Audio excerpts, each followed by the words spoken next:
puso como título Su poder extraordinario. El poder extraordinario de Jesús el Salvador, que es la serie que hemos estado mirando en estos 4 domingos.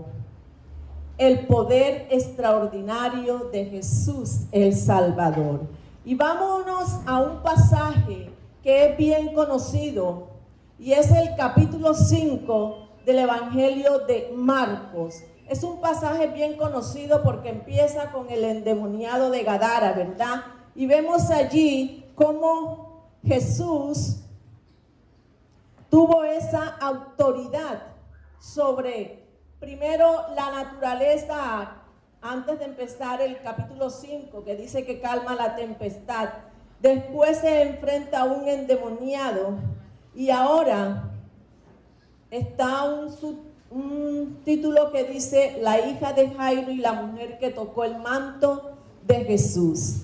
Entonces vamos a ver en el capítulo 5 del Evangelio de Marcos 2 historias, como ustedes pueden ver allí en este pasaje, que están entrecruzadas entre sí y la vamos a dividir en 3 partes. La primera la vamos a llamar una situación desesperada. Una situación desesperada. Y vamos a leer los versículos del 21 al 24. Y dice así: pasando otra vez Jesús en una barca a la orilla, se reunió alrededor de él una gran multitud y él estaba junto al mar. Y vino uno de los principales de la sinagoga llamado Jairo, y luego que le vio se postró a sus pies y le rogaba mucho diciendo: mi hija está agonizando, ven y pon las manos sobre ella para que sea salva y vivirá. Fue pues con él y le seguía una gran multitud y le apretaban. Miren este detalle. ¿Qué pasaba? Había una multitud que le apretaba, ¿verdad? Hermanos, si hay algo en la vida que nos enseña que el dolor y la desgracia no respeta, ¿verdad?, ninguna clase social. La desgracia no respeta ni al rico ni al pobre, ni al necio ni al sabio, ni al analfabeta ni al educado, ¿verdad? Y vemos ahora en este caso que la desgracia ha tocado ¿a quién? ¿A quién? ¿Qué leímos? A Jairo, ¿verdad? Tocó a la puerta la desgracia de un hombre que era rico y respetable. ¿Quién era Jairo? A ver, ¿quién me puede decir quién era Jairo? Maestro de la sinagoga.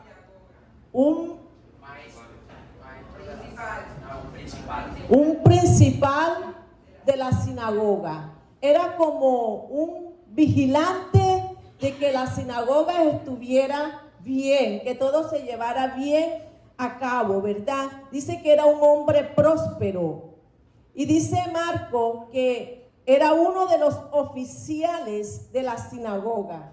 La sinagoga era el lugar donde los judíos se reunían en el día de reposo cuando estaban lejos del templo de Jerusalén. Y cada una de estas sinagogas tenía un oficial o un grupo de oficiales que se encargaba de supervisar todo lo que era concerniente al culto. ¿Estoy bien o no, Hugo? ¿Cierto, verdad? Bien. Entonces, generalmente ellos eran elegidos por la comunidad debido a su carácter, a su liderazgo y sobre todo a su devoción religiosa. Era muy respetado por el pueblo, de manera que Jairo tenía una posición privilegiada y visible en la ciudad de Capernaum, que es donde se desarrolla este milagro. Y él estaba estrechamente conectado con todos estos líderes religiosos de Israel. Y no se olviden, mis hermanos, que en esa parte ya de la historia, ya los fariseos, los escribas y los sacerdotes habían mostrado un fuerte rechazo ¿hacia quién? Hacia Jesús. hacia el Señor Jesucristo. Sin embargo, este hombre que pertenece a esa estructura religiosa, ahora lo vemos como, ¿cómo lo vemos? Postrándose de rodillas, ¿verdad? Ante el Señor Jesucristo. Dice el 22, y luego le vio, se postró a sus pies y le rogaba mucho. Miren ustedes, este hombre rico tenía una posición, ¿y qué está haciendo ahora? Humillándose ante quién, ante el que es rechazado, cierto. Pero mis hermanos, es que la desgracia, como les decía, no tiene estrato. Y miren, este hombre está rogándole humildemente que venga a su casa porque su hija está a punto de morir. Y Marcos dice más adelante en el versículo 42 que la niña tenía 12 años y en el Evangelio de Lucas dice que era hija única.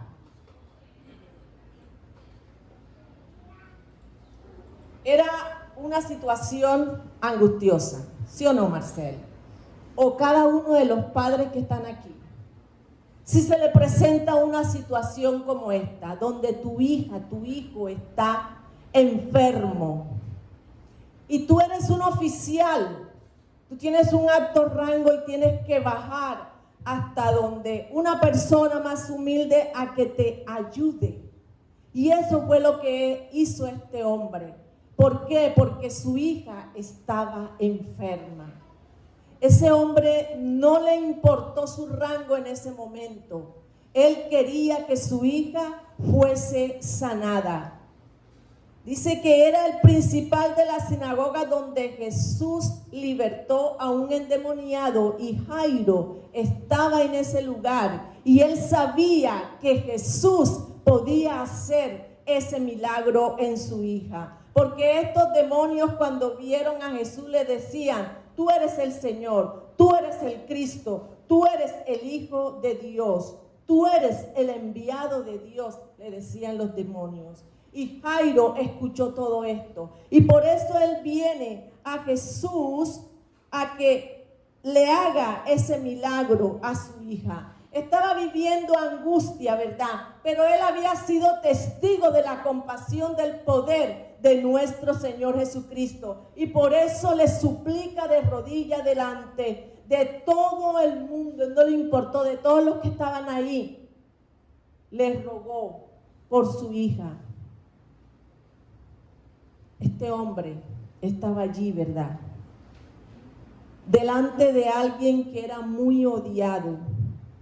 Y era muy arriesgado para él, un hombre de su posición social y religiosa, postrarse delante de alguien como Jesús. Pero sabes que Jairo amaba más a su hija que a su posición, que a su reputación.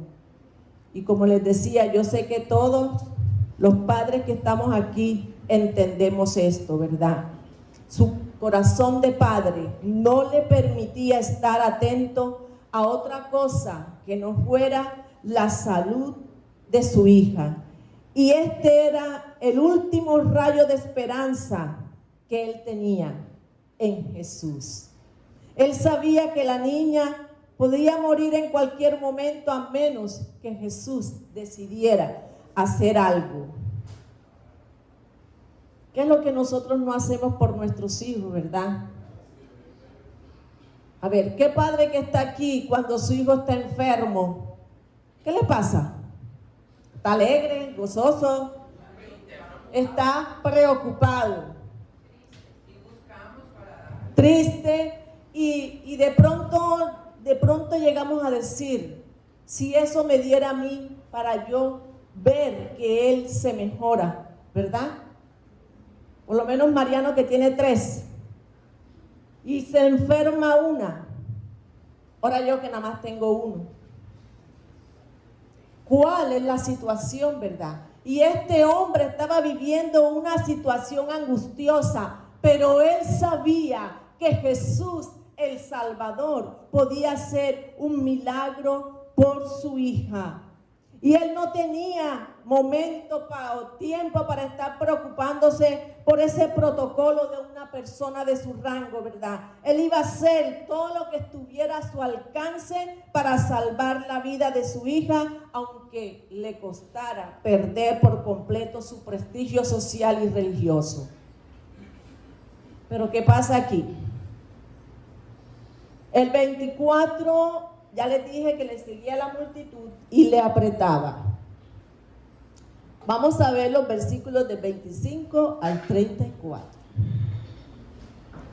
Pero una mujer que desde hacía 12 años padecía de flujo de sangre y había sufrido mucho de muchos médicos y gastado todo lo que tenía y nada había aprovechado, antes le iba peor. Cuando oyó hablar de Jesús, vino por detrás entre la multitud y tocó su manto, porque decía: si tocare tan solamente su manto, seré salva. Y enseguida la fuente de su sangre se secó y sintió en el cuerpo que estaba sana de ese azote. Luego Jesús, conociendo en sí mismo el poder que había salido de él, volviéndose a la multitud, dijo: ¿quién ha tocado mis vestidos? Sus discípulos le dijeron: ¿ves que la multitud te aprieta y dices: ¿quién me ha tocado? Pero él miraba alrededor para ver quién lo había hecho. Entonces la mujer, temiendo y temblando, sabiendo lo que en ella había sido hecho, vino y se postró delante de él y le dijo toda la verdad. Y él le dijo: hija, tu fe te ha hecho salva, ve en paz y queda sana de tu azote. Y la segunda parte viene aquí. Ocurre algo inesperado. ¿Para quién? Para Jairo, que está esperando que Jesús vaya a sanar a su hija. Esto es como una película, ¿verdad? ¿Cierto? Mira eso. Ahora viene esta mujer que pone a prueba la fe de Jairo. Y Jesús se detiene al tratar este caso de esta mujer enferma en vez de seguir avanzando. Y la segunda parte la he titulado: una larga aflicción y una gran fe. Una larga aflicción y una gran fe. Hermanos, definitivamente la providencia de Dios es tan extraña en ocasiones. ¿Sabe por qué? ¿Qué edad era la que tenía la niña? ¿Y cuántos años tenía la mujer que estaba padeciendo flujo de sangre? 12 años, ¿verdad? Así que seguro que esta niña nació, la hija de Jairo nació el mismo año que esta mujer empezó con esta enfermedad de flujo de sangre. Y miren que las dos historias se fueron desarrollando cada una por separado, ¿verdad? La una de la otra, hasta que las dos se toparon con Jesús y quedaron unidas para siempre. Fíjense que Dios había orquestado las cosas para que la enfermedad de esta mujer, que había empezado hacía 12 años, pusiera a prueba la fe de Jairo. Esta mujer no solo tenía un problema de salud, mis hermanos, sino también tenía un problema social. ¿Por qué? Un problema social y religioso. A ver, ¿quién recuerda qué pasaba cuando a una mujer tenía la menstruación? Quedaba como impura, ¿verdad? ¿Por cuántos días? Por 7 días. Y se imaginan, esta mujer, 12 años, no podía participar en la adoración, ni en la sinagoga, ni en el templo, porque todo el que la tocara quedaba como inmundo. Esta mujer llevaba 12 años, de pronto si tenía hijo o esposo, sin sus hijos, sin su esposo, porque no podían tocarla. Esta mujer tenía una familia, tenía amigos, pero tenía 12 años sufriendo de impureza ceremonial. Y durante todo este tiempo, esta mujer no pudo llevar una vida normal en ningún sentido. Y fíjese que dice que tenía 12 años. ¿Tú sabes lo que es 12 años de estar botando sangre? Tenía que estar débil. Y aparte de esto, sufría vergüenza. ¿Sabe por qué? Porque los amigos, las personas que la veían, de pronto llegaron a pensar que esta mujer tenía una maldición de Dios encima, porque ella no sanaba. Y para colmo de males, dice que había gastado todos sus recursos yendo de médico a médico, probando toda clase de remedios sin ningún resultado. Yo me imagino que esta mujer, cuando escuchaba, allá viene el doctor tal, iba corriendo y iba a donde esa consulta, y dice ahí la palabra que le iba de mal en peor. Y de pronto no, que ahí viene el médico este que es chino, que te puede hacer con las pullitas, las agujitas. Iba, nada. Imagínense la situación de esta mujer. Una situación terrible, ¿verdad? Donde había gastado todos sus recursos, donde había probado toda clase de remedio sin ningún resultado. Esta mujer no tenía esperanza alguna de encontrar solución a su problema. ¿Hasta qué? Hasta que se entera que Jesús ha vuelto a Capernaum, y al igual que Jairo, ella decide poner a un lado los convencionalismos religiosos y mezclarse entre la multitud. Y ustedes saben que ella no podía hacer esto, porque nadie la podía tocar. Pero ella pensaba, si tan solo tocara su manto, sería sanada. Y dice que tan pronto esta mujer tocó a Jesús, dice que su hemorragia, ¿qué? Se detuvo. Lo que los médicos no pudieron hacer en 12 años. Oye, ¿qué pensarían en esa época de los médicos, verdad?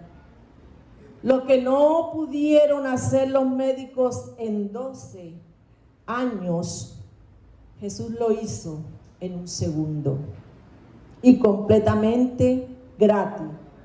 Ahora ella sabe que tiene un problema, porque lo que ella había hecho en esa cultura, a tocar a Jesús, no era permitido. Y más en esa condición, tocar un maestro como Jesús. Así que ella intenta pasar desapercibida, ¿cierto? Pero entonces ocurre algo bien extraño, y aquí, hermano, es donde Dios desafía nuestra lógica. No olviden que ellos van camino a la casa de Jairo, donde hay una niña moribunda. Si había algo obvio en ese momento, es que no había tiempo que perder. Pero en vez de apurarse, ¿qué hace Jesús? Detiene su marcha, detiene a toda la multitud y pregunta, ¿quién me tocó? Y saben, los discípulos de pronto estaban rabiosos con Jesús. Y si estaba Pedro, mucho más, ¿cierto? Estaban exasperados. ¿Por qué? Tanta gente que hay aquí, tú ahora vienes a preguntar, ¿quién me ha tocado? O sea, ¿quién te tocó, Jesús? ¿Qué pregunta es esa? Me imagino que los apóstoles o los discípulos de él le dijeron eso. Pero Jesús seguía mirando a su alrededor para ver a la mujer que le había tocado. ¿Sabe por qué? Porque él quería que este milagro no pasara por alto. Él sabía perfectamente todo lo que estaba pasando y sabía quién lo había tocado, pero él quería que este milagro no pasara desapercibido. Y aquí hay tres cosas que podemos resaltar. Y la primera es que el Señor aprovechó la ocasión para ayudar a esta mujer a tener un mejor entendimiento de lo que acababa de ocurrir. Recuerden, hermanos, que ella decía, si solamente toco el manto de Jesús para poder sanarme. Pero el Señor le hace ver que lo que hizo la diferencia fue que ella había depositado su fe en Él y no en el manto, ¿verdad? Fue la fe lo que hizo el milagro de esta mujer. Fue la fe en Jesús el Salvador que hizo el milagro, y Jesús aprovecha para exaltar su fe. Y el segundo detalle es que el Señor declara públicamente que esta mujer había sido sanada, había sido librada de su impureza ceremonial. Y esto era impresionante porque por primera vez, después de 12 años, esta mujer comenzaría una vida normal. Esta mujer podía mezclarse con la gente. Esta mujer podía ir al mercado. Esta mujer podía hablar con sus amigas. Podía recibir por primera vez a su esposo, a sus hijos. Después de 12 años, iba a recibir un abrazo. De manera que fue por su propio bien que Jesús hizo que este milagro no pasara desapercibido. Y el tercer detalle, en el 34, cuando le dice y le dijo, hija, tu fe te ha hecho salva, ve en paz y queda sana de tu azote.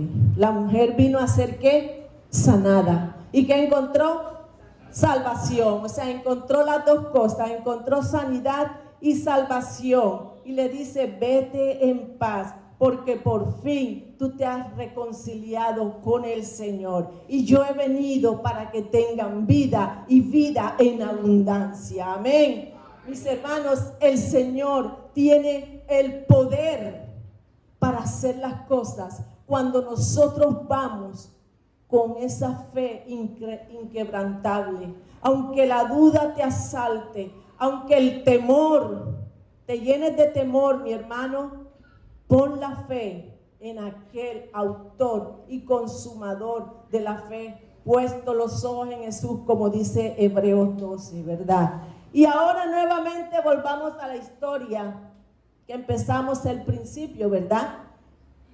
Y mire lo que pasa. Volvemos nuevamente a la historia de la hija de Jairo.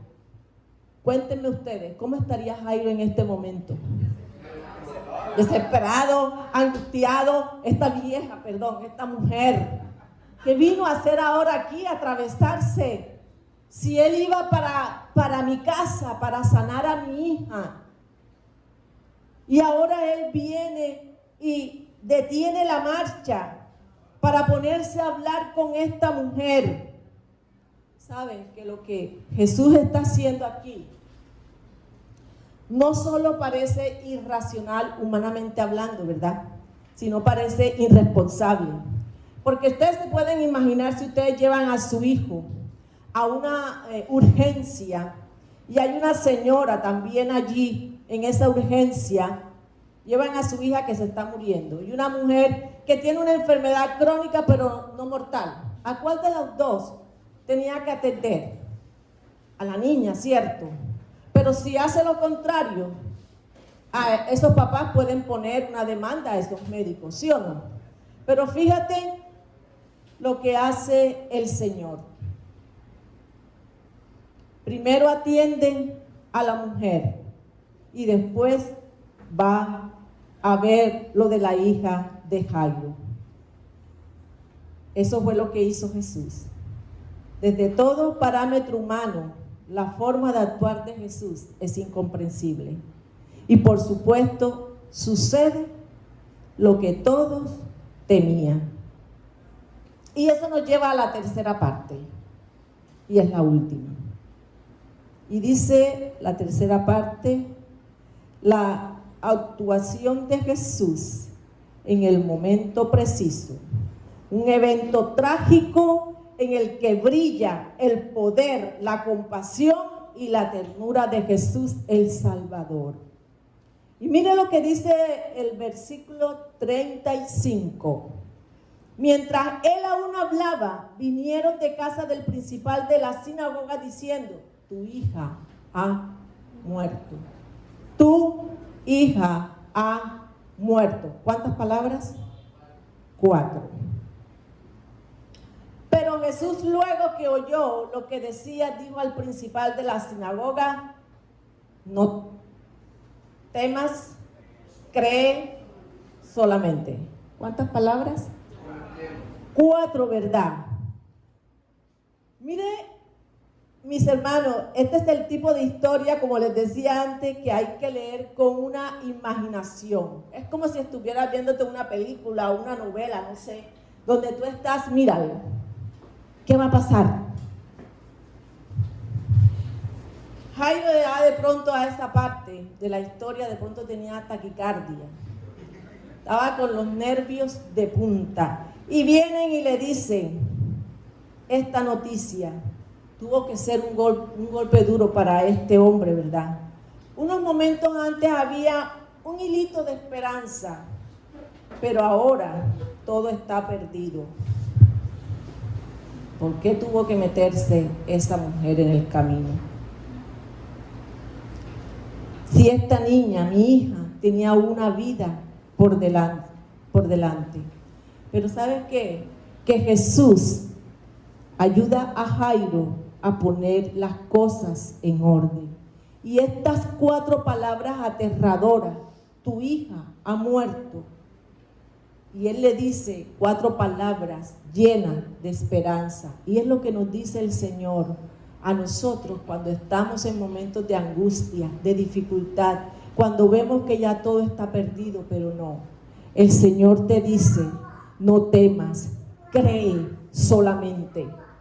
Mis hermanos, todos nosotros necesitamos que el Señor nos ayude a pensar correctamente, porque la prueba, como ya les dije, puede producir turbación y disparar ¿qué? Nuestras dudas. ¿Saben que a nosotros nos encantaría que en el momento de la prueba lo primero que se disparara fuera la fe? Pero lo que ocurre en realidad, lo que sale a flote es la duda. Mis hermanos, no importa cuán terrible sea la situación, nuestro Dios sigue en control. Nuestro Dios es nuestro Salvador.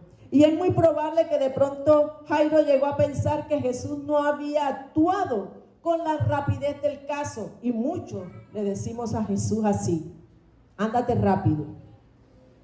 Sí. Así que Jairo pensaba: si tan solo se hubiese apresurado un poquito más, mi hija estaría viva. Pero el Señor sabía que no había razón alguna para apurarse. Él pensó, él decía que las cosas debían suceder según la agenda de Dios y no según la agenda de los discípulos, ni la agenda de Jairo, ni la agenda tuya y mía. Mis hermanos, si hay algo que aprendemos de las Escrituras es que nuestra noción del tiempo nunca es adecuada. Cuando estamos evaluando el tiempo de obrar de Dios, así como de pronto Karen, fueron 3 años, ¿verdad? Y que cada cultura tiene una noción particular del tiempo y esto importa considerablemente la manera como nosotros reaccionamos. Mis hermanos, nuestra noción del tiempo es completamente inadecuada para juzgar la noción del tiempo que tiene Dios. Y sabe que además cada cultura tiene una noción del tiempo muy particular y eso es lo que indudablemente impacta en nosotros. Y a veces nosotros reaccionamos a ciertas cosas dependiendo de la cultura de la cual nosotros venimos. Porque nosotros sabemos que la cultura de los ingleses, de los británicos, sobre la puntualidad, ¿verdad?, que ellos tienen, ¿cierto? Ellos dicen a las 5 en punto y ellos a las 5 en punto están allí. Ustedes se pueden imaginar una boda de un británico, de un inglés con una colombiana. Ustedes se pueden imaginar esa boda. O sea, los ingleses, 5 la boda. A las 5 es la boda, Marcel. Y los ingleses están allí puntualitos. Los colombianos, 5:30. Y ellos están, pero de lo más sabroso hablando, de lo más campante hablando, de todo, ¿cierto? Y los ingleses mirando el reloj y desesperados. Y la novia llega a las 6 de la tarde. Para el colombiano eso es normal, ¿verdad? Entonces, eso es inaudito, ¿cierto?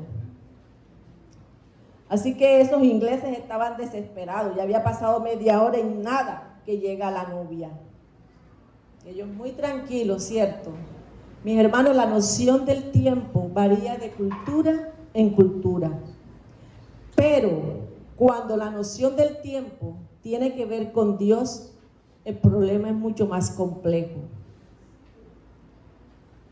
¿Cuántos años tenía Abraham cuando el Señor le dijo que le iba a dar un hijo? ¿Quién recuerda? ¿Cuántos años tenía? 75 años tenía Abraham.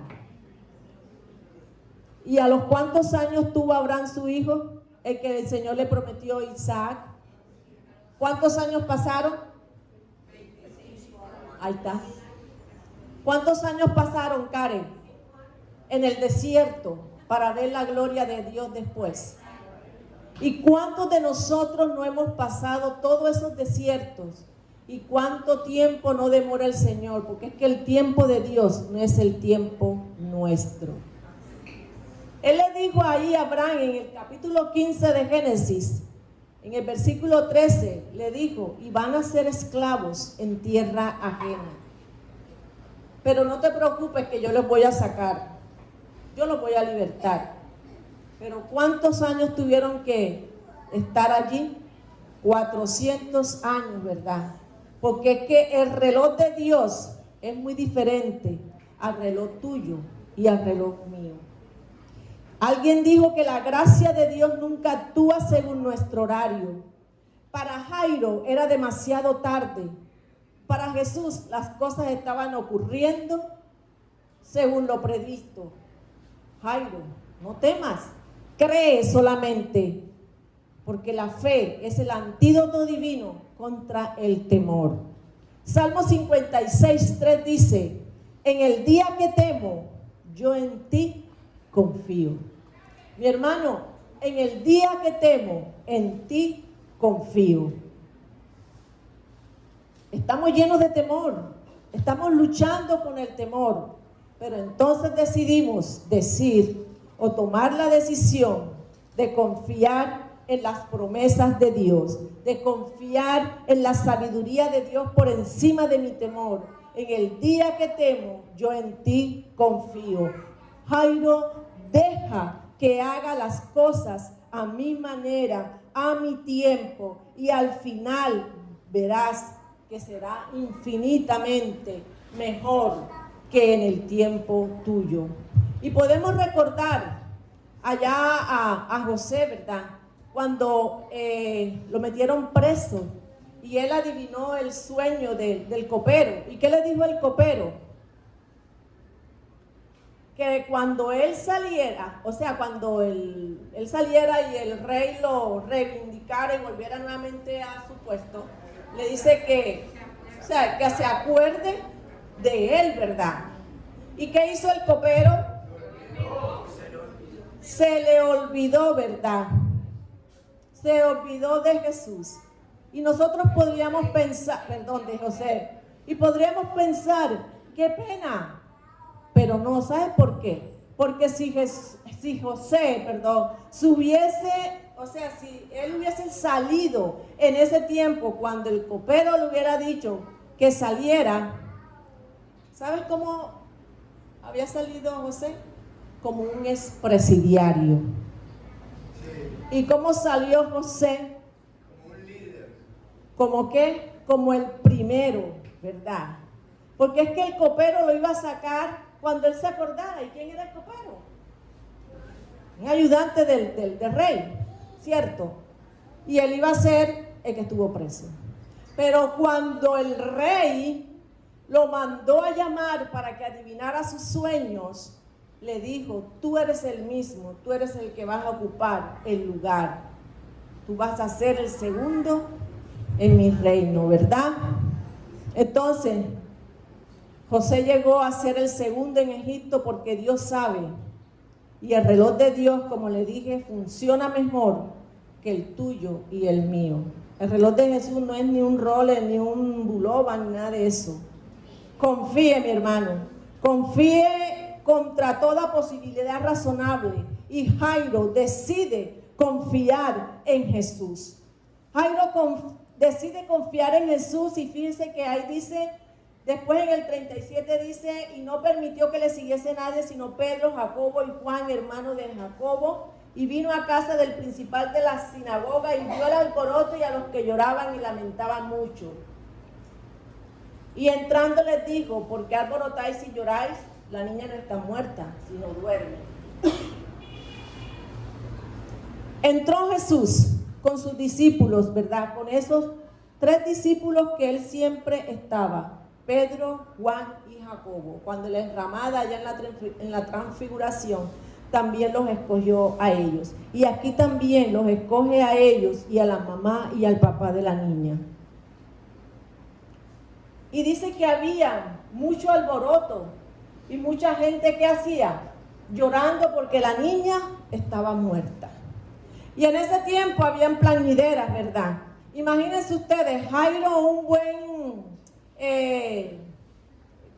con un puesto bueno ahí en la sinagoga, un oficial debía tener un buen sueldo, una posición económica buena. O sea que me imagino que la cantidad de llorones eran bastantes, había muchas plañideras. Y si se las pagaban los gritos a 20 y los lloros a 5, todavía mucho mejor, ¿cierto? ¿Sabe una cosa? Que en México, por allá por Querétaro, hay un festival de plañidera. La que mejor llore se gana un premio.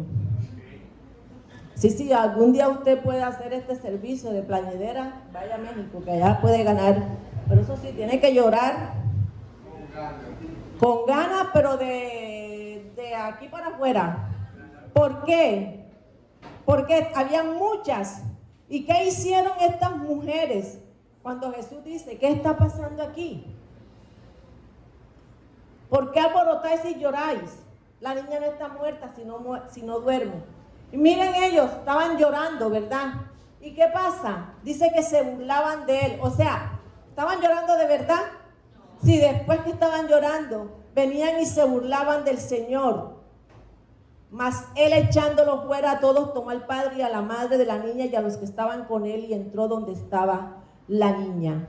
Mi hermano, y lo que pasó allá adentro de esa habitación fue algo tremendo. Fue algo tremendo, mis hermanos. Por eso el Señor le dijo a Jairo: no temas, solamente cree. Era una mezcla de poder, de compasión y de ternura.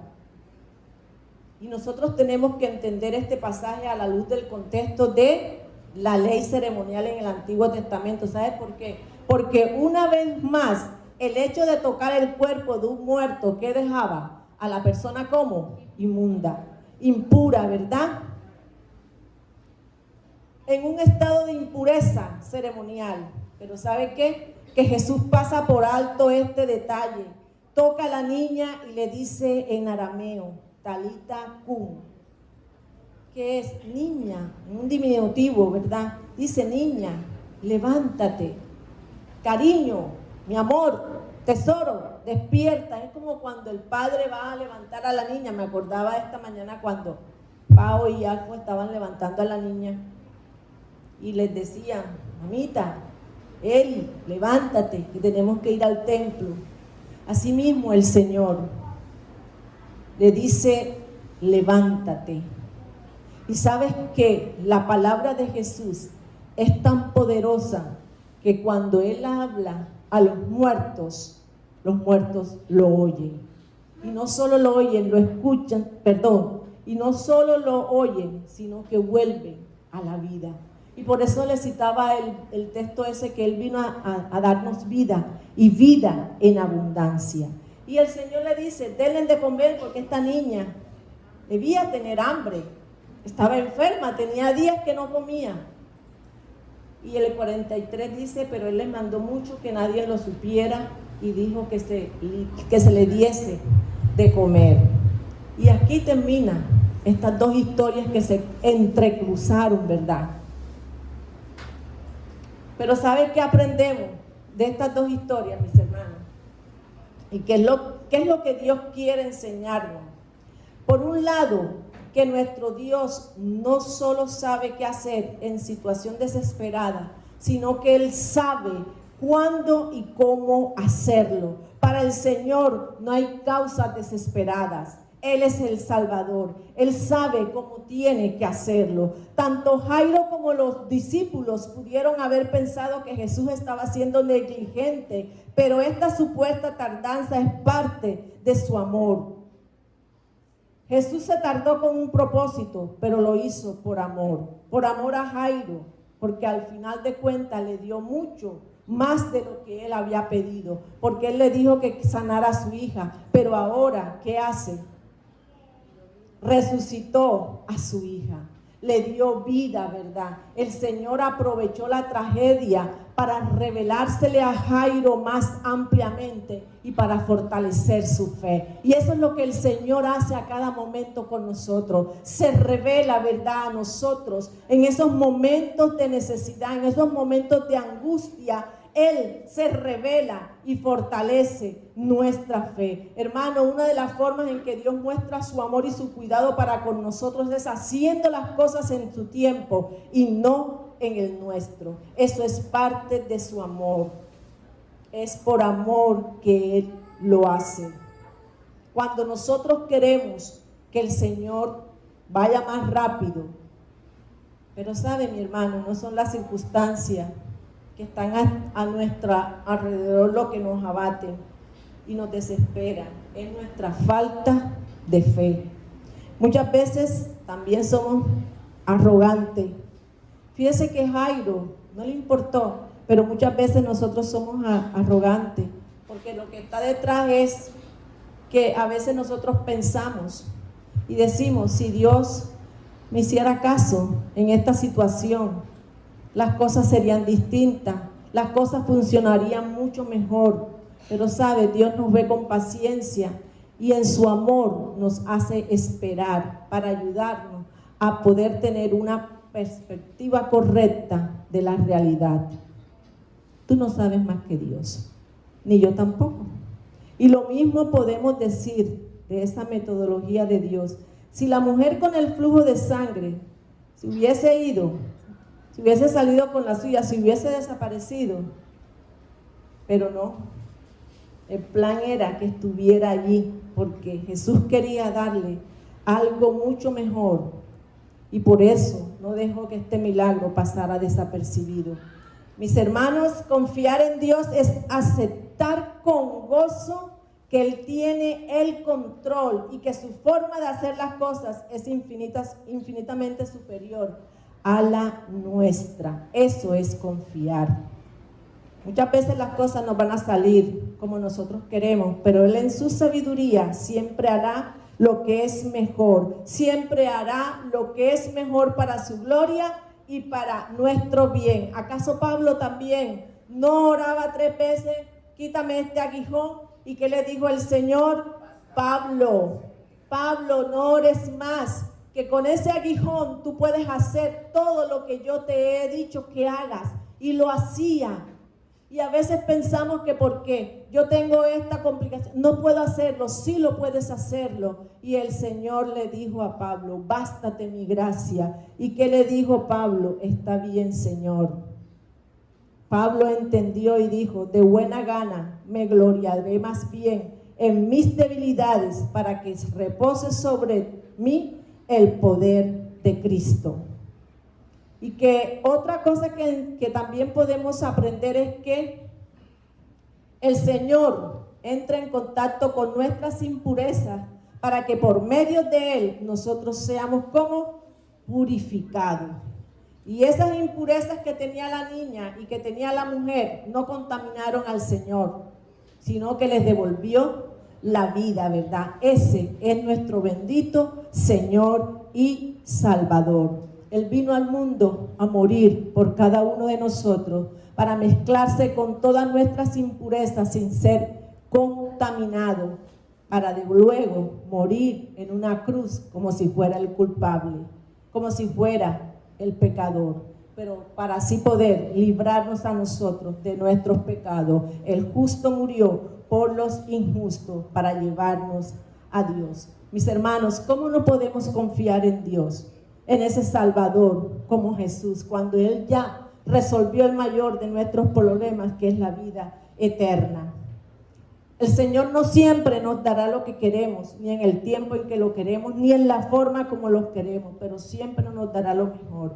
Siempre nos dará lo que necesitamos, porque nuestro Salvador está en control, porque nuestro Salvador nos ama con un amor inalterable, con un amor todopoderoso, con un amor compasivo. Él es un Salvador tierno. Y este pasaje empezó con desesperanza, con angustia y terminó con gozo y adoración. ¿Qué fue lo que hizo la diferencia? Que Jesús estaba allí. Es que cuando Jesús está allí, las cosas cambian, las cosas se transforman. Así como Jairo y esta mujer creyeron, a pesar de que este problema no tenía solución, pero ellos confiaron y creyeron. Para Jesús no hay problema grande ni pequeño.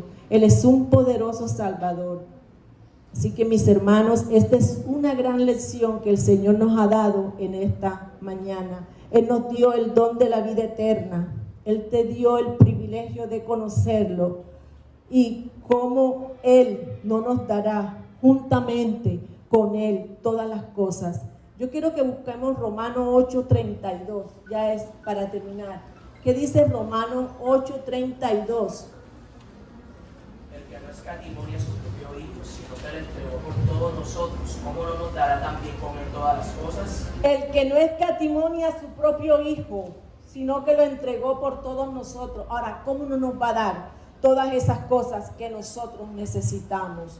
Mis hermanos, tenemos que hacer como Jairo, estar en los pies de Cristo y hacer nuestras las palabras que le dijo Cristo a Jairo. No temas, cree solamente. Alabado y exaltado sea nuestro bendito y Salvador. Gracias, Señor.